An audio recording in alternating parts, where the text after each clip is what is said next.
Well, hello, my friend. My name is Terry Petrovic, and for the past 25, 26 years, I've been teaching, coaching, and training people how to start small businesses, mostly from home. So if you're curious about that, reach out to me later.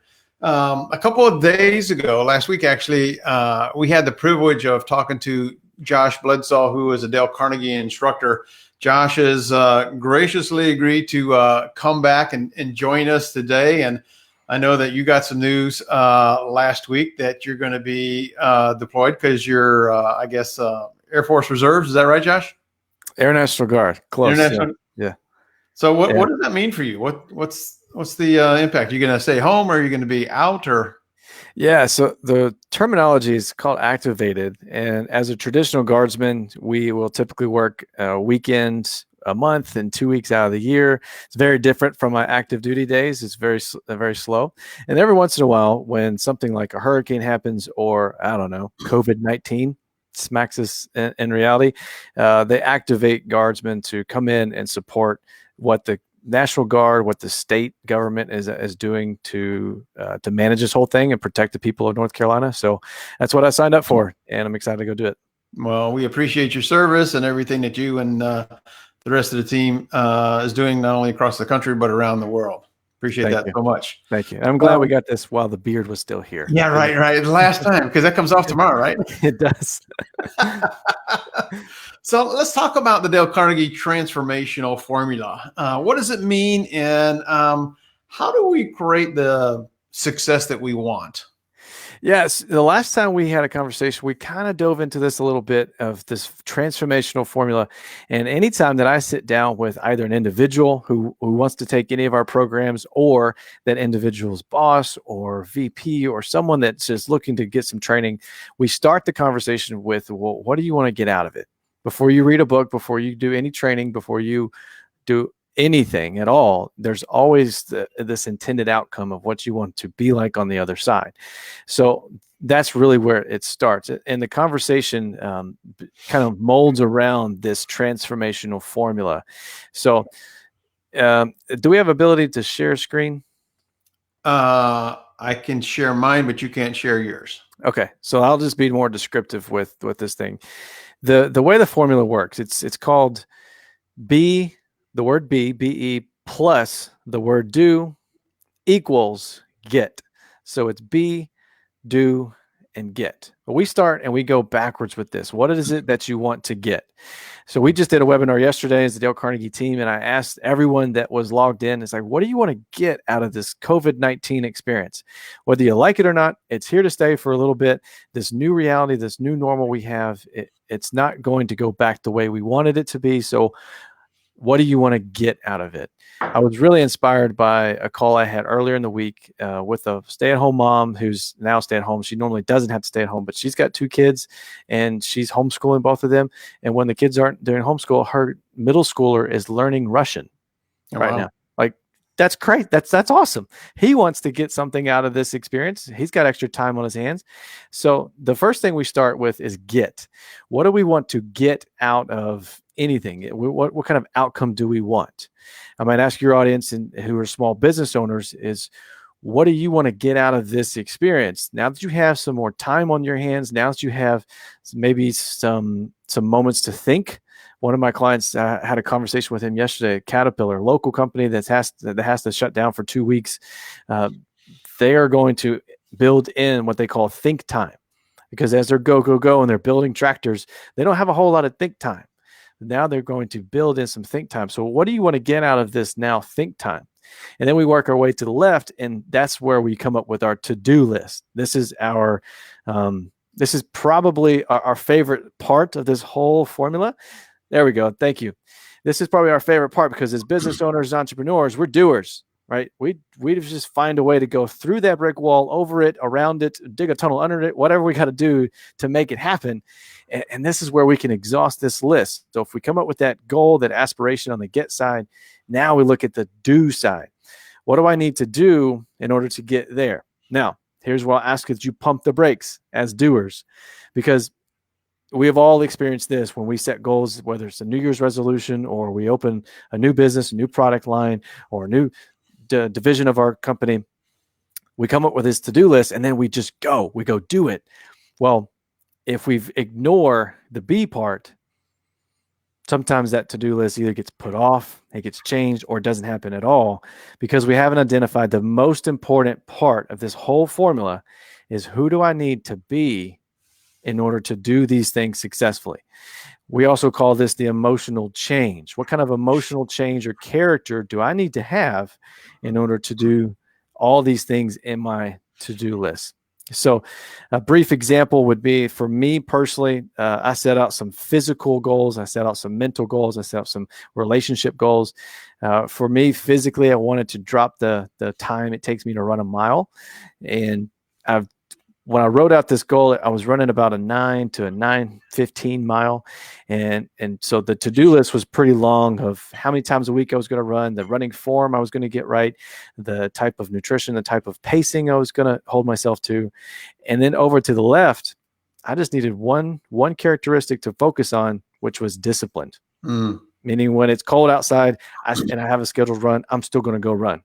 Meaning when my legs are tight or they're sore, I'm going to stretch, but I'm still going to be disciplined enough to go do it. So the whole time I'm focusing on maybe that goal, but I'm not focusing on the goal or what I need to do. I'm focusing on being disciplined. So when those little questions show up in my mind, like, is it really that big of a deal if you skip today's run? Is it that big of a deal if you don't pace yourself a little bit faster than last time? Give yourself a break. If I focus on who I want to be, all of that goes away. And naturally the goal happens, because I'm focusing on the person that I need to be internally, more than just a to-do list to tackle. Yeah. So how do you manage that internal conversation, Josh? Because I think we all have experienced it. Any insights, tips? How do you really visualize that person that you want to become? Yeah. So that is probably the space I spend the most time in, especially when those internal conversations start to pull me away from that goal, that direction I wanted to go into. We all face it at 10 o'clock at night, 11 o'clock at night. We're brainstorming. Entrepreneurs, our brains don't turn off.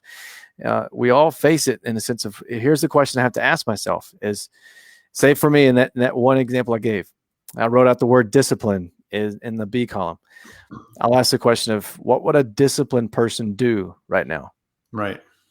Another goal that I set was for strengthening my relationships. Gosh, I've got an opportunity to build better relationships with my kids, my wife, my parents, the grandparents. Thankfully, live here or near here, and they can watch the kids while we're both working. So I've got an opportunity to build relationships with them. So I came up with the to-do list, and on the other side, the B part, I wrote down, I need to be more empathetic, loving, and listening. So the questions come to, when I've had a long day, I go downstairs after I'm done working, and my dad loves to talk. If anyone knows my dad's ever met Bruce Bledsoe, you know he's the sweetest human on the planet, and he will have a conversation with a cardboard box.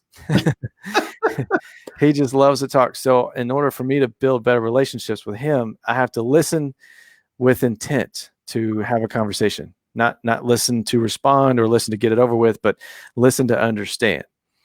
And there's definitely some times where I'm like, gosh, the last thing I want to do is have another conversation. I ask myself the question, what would a listening person do? What would an empathetic person do?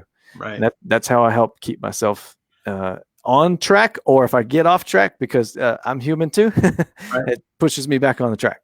Yeah, I think now more than ever, especially parents, and I know you got young kids at home, it's what kind of parent do I want to be? Because that intensity of activity and noise and distraction can wear on everybody in the whole house. And asking that simple question of, what kind of parent do I really want to be on the outside? I mean, after this thing is over. That's such a good question. Yeah. That's such a good question. I imagine all of us will have this moment after all of this is over is, gosh, I'm really proud of the person that I became during COVID-19's pandemic. Or we'll have to be honest and say, man, I wish I would have done this, and this while I had the time and space to focus on the parent that I wanted to be. That's a good question. Yeah. Yeah. I think it's so important to slow down enough. And for me, the only time I can do that is first thing in the morning when I have my own personal quiet time and I'm reflecting. But let's talk a little bit about this transformational formula and how it's different than what most people might have been experiencing or using over the years? Right. I almost hesitate, and we had this little brief chat before we got started. I almost hesitate to call it goal setting. Mm, And here's why. There's a great book called Talk Like Ted out there. It's written by a guy named Carmine Gallo, and he helps people develop their TED Talk, and he helps them kind of experience with some different openings. And what he says is that the mind recognizes difference, because almost every presentation, every talk we may have heard before starts with like, "Hi, my name is Josh. Thank you for coming. Here's what we're going to talk about today." Well, we've heard that so many times, our mind actually turns it off a little bit and starts thinking about other things. yeah. So that's why I don't like to call it goal setting. And I love the word transformation, because it's kind of the same thing, but you're really transforming who you are more than you're just accomplishing a goal. So most of the things we've seen before is, what goal do I have? Here's a great way to outline the to-do list, and here's a great way to put a date to it, because everyone knows that a goal without a date is just a wish. Yep. And that's so true. And boy, those are all meaningful things, and those dates are helpful for accountability. But I love this transformational formula, because in order to do the things you need to do to reach that goal, you got to be a different person. Right. Maybe a little bit, maybe drastically. Because here's the thing. If you were already that person that was able to reach that goal, if you were already that person, you had already done it. Yep. So I love the portion that just talks about who we need to be, and we get to transform as a result of going after this thing, not just putting it up on the wall saying, "That's my target. That's what I'm going to go after." It's more focused on in here. Yeah. Yeah. One of the things that I've trained on for a long time is creating a self-identity statement. How I want to show up as a dad, as a husband, as an entrepreneur, and craft the characteristics and the core values of that person.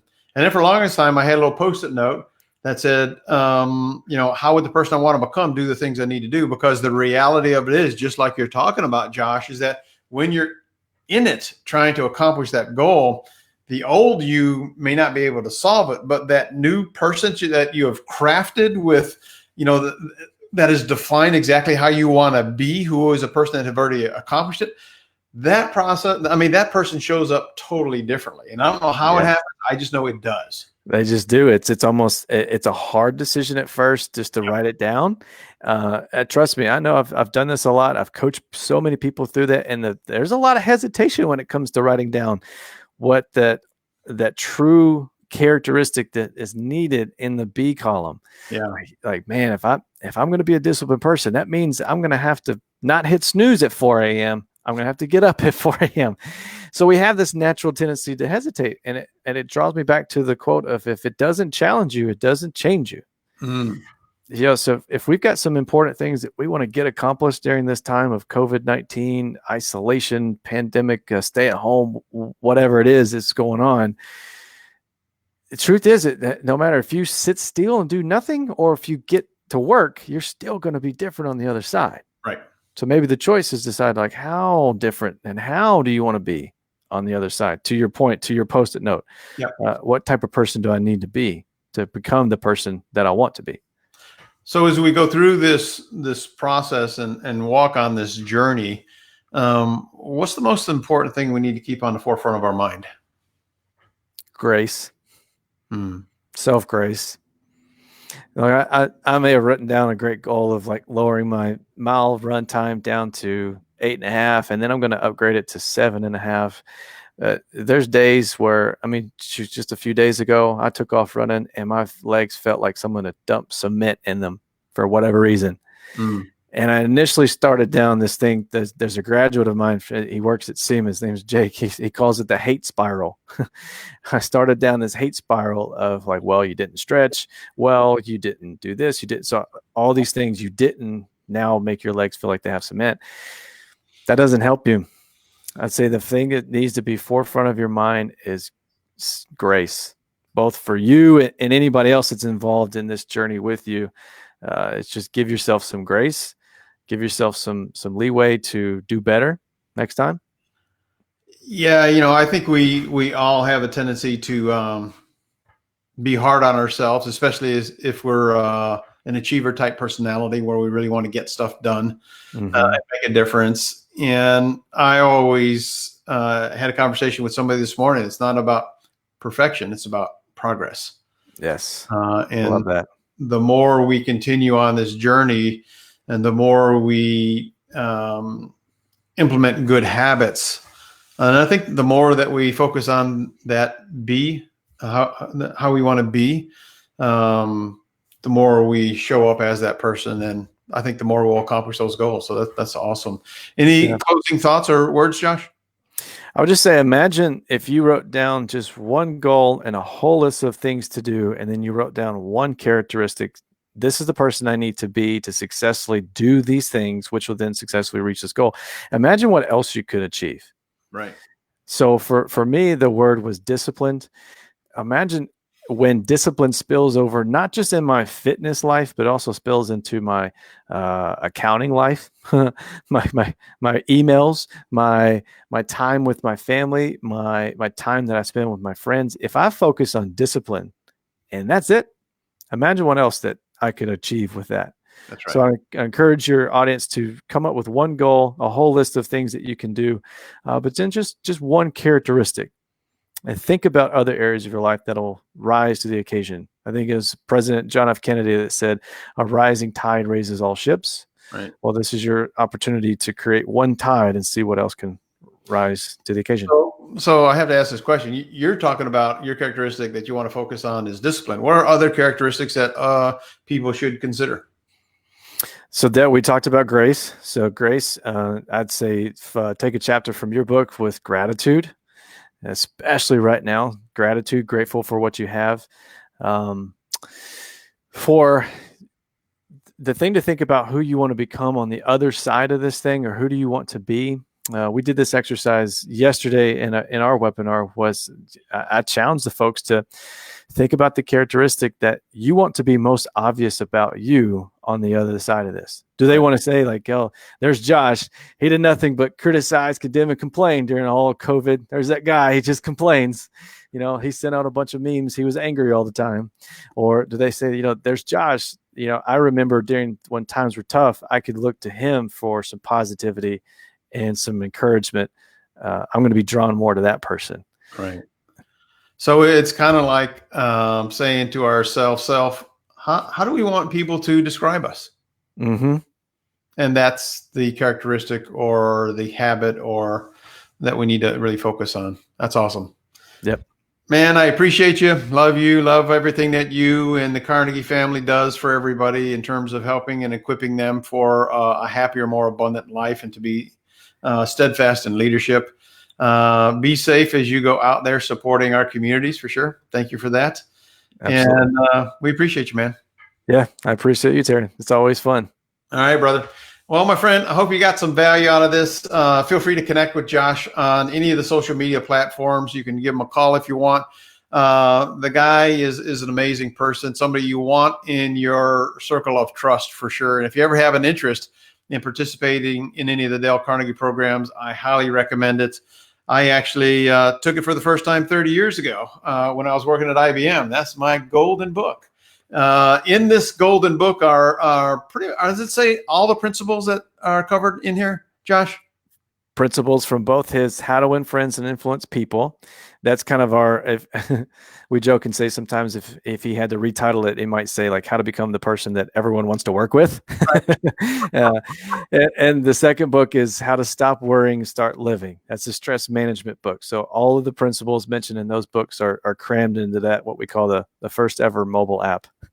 That is very, very true. And if you want to get a copy of this, I don't know if it's okay for me to offer this or not, but we have a digital. Absolutely. Please send it out. Yeah, absolutely. So if you're interested in getting the golden book and the principles from the How to Stop Worrying and Start Living, message me and I'll hook you up with that. I appreciate you spending time with us today, my friend, watching. Remember this, we're in unique times, but we have an opportunity to step up in our leadership, step up in our character and our values and make a difference in somebody.